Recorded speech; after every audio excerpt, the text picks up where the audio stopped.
Hi viewers, welcome to our channel. ప్రస్తుతం మనతో పాటు దాము బాలాజీ గారు, సీనియర్ జర్నలిస్ట్ ఉన్నారు. వాళ్ళతో ఒకసారి మాట్లాడదాం. సార్ నమస్కారం. నమస్తే. సార్ అలెక్కే చిట్టి పికిల్స్ ఈ మధ్య కాలంలో సోషల్ మీడియాలో విపరీతంగా వినిపించిన పేరు, అంటే నెగిటివ్ గా బాగా ఫేమస్ అయిపోయారు వాళ్ళు. అయితే ఈ చిట్టి పికిల్స్ ఏదైతే బిజినెస్ ఉందో ఇప్పుడు మూతబడిపోయింది. ఆ అలెక్కే అమ్మాయి కూడా హాస్పిటల్లో అడ్మిట్ అయిందని చెప్పేసి వార్తలు వస్తున్నాయి. సార్ ఏమైంది అలెక్కే అమ్మాయికి? మరి ఇప్పుడు కంప్లీట్ గా మూసేస్తారా, లేకుంటే మళ్ళీ కొద్ది కాలం తర్వాత రీఓపెన్ చేసే ఛాన్స్ ఉందా సార్? ఏం జరిగిందా సార్? అలేఖ్య, చిట్టి, రమ్య ముగ్గురు సిస్టర్స్ రాజమండ్రిలో పికిల్స్ ని ఓపెన్ చేశారు. యాక్చువల్గా వాళ్ళ ముగ్గురు కూడా ఇన్ఫ్లుయెన్సర్లు. ఒకప్పుడు ఇన్స్టాలో రీల్స్ పెట్టి పాపులర్ అయ్యారు. కొద్దిగా అంటే ఇవాళ ఉన్న జనరేషన్ లాగానే వాళ్ళు కూడా పొట్టి దుస్తులు వేసుకోవడం, కొంత సెడక్టివ్గా మాట్లాడడం, పైగా వాళ్ళు అందంగా ఉన్నారు, ఒక నార్త్ ఇండియన్స్ లుక్ ఉంది కాబట్టి కూడా బాగా పాపులర్ అయ్యారు. సో ఆ పాపులారిటీని ఉపయోగించుకొని బిజినెస్ చేద్దాం అనుకున్నారు. రాజమండ్రి అంటేనే మనకి పచ్చళ్ళకి వాటికి ఫేమస్ కాబట్టి వాళ్ళు కూడా పచ్చళ్ళ వ్యాపారంలోకి దిగారు. సో దాంట్లో ముఖ్యంగా వెజ్, నాన్ వెజ్ రెండూ పెట్టారు, కానీ నాన్ వెజ్ బాగా పాపులర్ అయింది. సో అయితే వాళ్ళు ప్రీమియం మార్కెట్ని అడ్రస్ చేశారు. అంటే పేదలకి పికిల్స్ని, లేకపోతే లోవర్ మిడిల్ క్లాస్ పికిల్స్ని అందించడం కాకుండా premier upper middle class, rich క్లాస్కి మాత్రమే పెట్టే విధంగా వాళ్ళు ప్లాన్ చేశారు. దానికి సంబంధించి క్వాలిటీ కానీ ప్యాకింగ్ కానీ అవన్నీ ప్లాన్ చేసుకున్నారు. రేట్లు కూడా అంతే పెట్టారు. ఇప్పుడు మామూలుగానే రిచ్ పీపుల్ తక్కువ రేట్లు ఉంటే అసలు కొనరు చాలామంది, ఎందుకంటే క్వాలిటీ బాగుండదని. ఈ తక్కువలో క్వాలిటీ ఎలా ఇస్తారు వీళ్ళు అనేది కొంత ఉంటుంది అనమాట. అందుకని రేట్లు పెట్టేటప్పుడు కూడా వాళ్ళు ప్రీమియం క్వాలిటీకి రేట్లు ఎక్కువ పెడతారు, క్వాలిటీ కూడా అలా చూసుకుంటారు అనమాట. That is marketing technique. అలాగే ఎంఐలు కూడా చేశారు. దీంతో వీళ్ళవి అంటే ఒక 530 నుంచి లోయెస్ట్ 530 రూపాయలు హాఫ్ కేజీ, హైయెస్ట్ వచ్చి 1660 రూపాయలు హాఫ్ కేజీ. సో ఇది మామూలు వాళ్ళకైతే ఎక్కువ అనిపిస్తుంది, ఎందుకంటే యావరేజ్లో మామూలు 300 నుంచి 600కి వస్తుంది. సో వీళ్ళు హాఫ్ కేజీ వీళ్ళు ఎంత పెట్టడం అనేది చాలామందికి ఇది అవుతుంది. దాంతో మామూలుగా వీళ్ళు ఆల్రెడీ పాపులరు, చాలామంది కామెంట్లు పెట్టడం, అంటే ఒక ఇంటరాక్షన్ ఆల్రెడీ ఆడియన్స్కి అమ్మాయిల మధ్య ఇంటరాక్షన్ ఉంది. ముఖ్యంగా అమ్మాయిలు పెడితే విపరీతంగా కామెంట్లు ఉంటాయి. దాంట్లో ఎక్కువ కామెంట్లు నెగిటివ్గానే ఉంటాయి. అమ్మాయిల బాడీస్ మీద, అమ్మాయిల సెక్సువాలిటీ మీద, ఇవి మీద ఎక్కువగా పెడతారు. ఎందుకంటే కామెంట్ల మీద మనకి ఛానల్స్కి, వెబ్సైట్ల కన్నా కొంత సెన్సార్షిప్ ఉంది ఇండైరెక్ట్గా. అంటే మనల్ని బెదిరించడం, లేకపోతే అవి తీసేయమండం, ఇవన్నీ ఉన్నాయి. కామెంట్లు పెట్టే వాళ్ళకి ఏ రకమైన సెన్సార్షిప్ లేదు. ఎవడంటే వాడు కామెంట్లు పెట్టేయడం. అదేమన్నా పొలిటికల్గా ఉండి ఇబ్బంది అయితే తప్ప అదర్వైజ్ కామెంట్లు ఇష్టం వచ్చినట్టుగా పెట్టచ్చు. అలాగే పెట్టేస్తున్నారు. ముఖ్యంగా ఇండివిజువల్స్ మీద అతి దారుణంగా, ముఖ్యంగా అమ్మాయిల మీద ఇంకా దారుణంగా అబ్బాయిలు కామెంట్లు పెట్టడం అనేది జరుగుతుంది.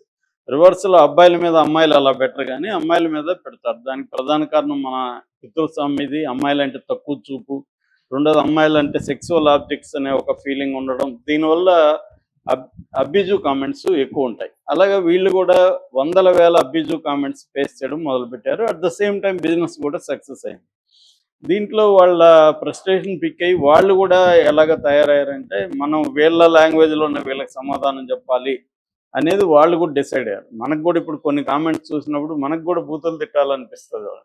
కాకపోతే మనం దాన్ని బ్యాలెన్స్ చేసుకొని తిట్టాం, ఆ కామెంట్కి రిప్లై ఇవ్వం.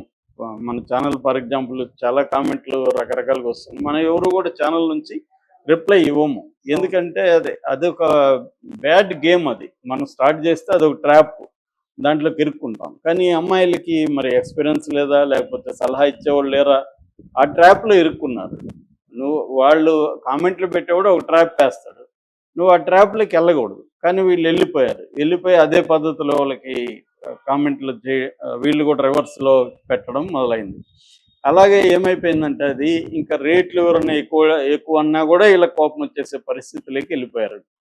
ఎప్పుడైనా కూడా నువ్వు రియాక్ట్ అవ్వడం మొదలు పెడితే నీ ఎమోషన్స్ని మనం కంట్రోల్ చేసుకోవడం.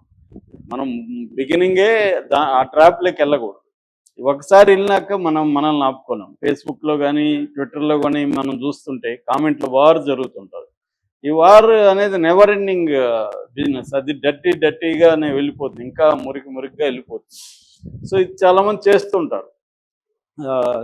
కానీ బిజినెస్ ఉండేవాళ్ళు ఇది చేయకూడదు. యాక్చువల్గా నీకు బిజినెస్ ఇంపార్టెంట్ కాదనుకుంటే చేయొచ్చు, బిజినెస్ ఇంపార్టెంట్ అనుకునే వాళ్ళు దీంట్లోకి ఎంటర్ కాకూడదు. కానీ ఈ అమ్మాయిలకి అది ఐడియా లేక ఎంటర్ అయిపోయారు. దాంట్లో ఈ బూతులు తిట్టి పెట్టడం, చివరికి రేట్లు అడిగితే కూడా నీ దరిద్రం ఎంతో తెలుస్తుంది, నువ్వు 4 పని చేసుకొని చెప్పడం, ఇంకొకరు పచ్చళ్ళే కొనలేనివాడు భార్యకి బంగారం ఇంకోటి ఏం కొనిస్తావని మాట్లాడడం, ఇలాగా వాటితో పాటు బూతులు యాడ్ చేయడం, ఇవన్నిటితో కాంట్రవర్సీ వచ్చేసింది. దీని నుంచి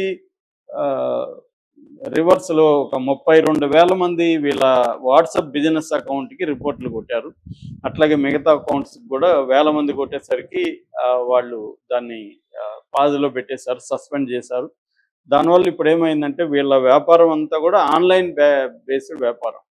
ఆన్లైన్లో నెగిటివిటీ ఈ స్థాయిలో నాకు తెలిసి రావడం నేను ఎప్పుడు చూడలేదు. ఈ స్థాయిలో నెగిటివిటీ అనేది, ఈ స్థాయిలో నెగిటివిటీ వచ్చేసింది. సో వచ్చేసరికి ఇప్పుడు వాళ్ళు సారీలు చెప్పడం మొదలుపెట్టారు. ఫస్ట్ అక్క రమ్య చెప్పింది, చెల్లె రమ్య చెప్పింది, చిన్నమ్మాయి వాళ్ళ ముగ్గురులో. కానీ అది ఎవరు కన్విన్సింగ్గా లేదు. అంటే వేరే మమ్మల్ని తిట్టిన వాళ్ళు మేము తిట్టాలా అనుకున్నాము, అది మీకు పొరపాటున వచ్చిందంటే ఎవరు నమ్మట్లేదు. ఎందుకంటే వాయిస్ మెసేజ్ క్లియర్గా ఈ అబ్బాయి దేంట్లో పెట్టాడు, దాంట్లో వాయిస్ మెసేజ్ అంటే అక్కడ ఆన్ చేసి రికార్డ్ చేస్తారు. అది తెలిసిన వాట్సాప్ తెలిసిన వాళ్ళకి అందరికీ తెలుసు. అదేమైనా అంటే ఏదో ఫార్వర్డ్ కొట్టబోయి నీకు కొట్టామంటే అర్థం ఉంది.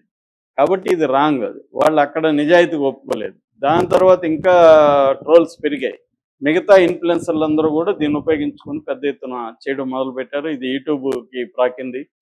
సో అలాగే అయ్యేసరికి ఇంకా అమ్మాయి అలేఖ్య అని తిట్టింది ఎక్కువగా, అలేఖ్య అని చెప్తారు. సో అలేఖ్య వచ్చి కన్నీళ్ళు పెట్టుకొని ఆ అమ్మాయి ఏదో సారీ చెప్పింది, అంత అయింది. అయినా కూడా వీళ్ళు శాంతించట్లేదు. ఇంకా వాళ్ళు తిట్టిన దానికంటే కూడా కొన్ని వేల రెట్లు కామెంట్లు బ్యాడ్గా ఉన్నాయి.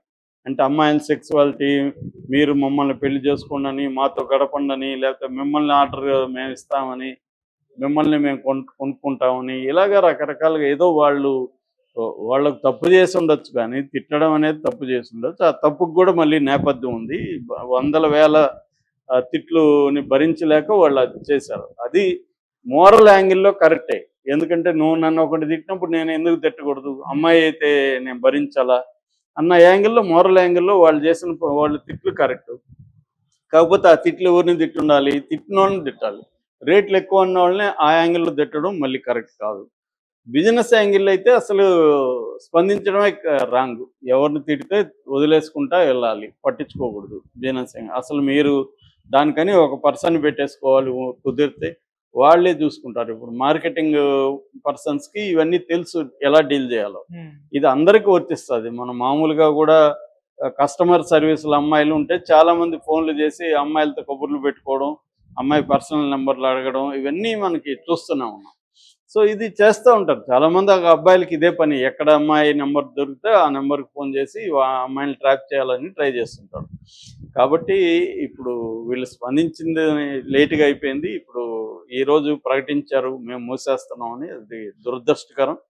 వాళ్ళు భయపడాల్సిన అవసరం లేదు నాకు తెలిసి. ఇప్పుడు కూడా మళ్ళీ వ్యాపారం చేసుకోవచ్చు మళ్ళీ.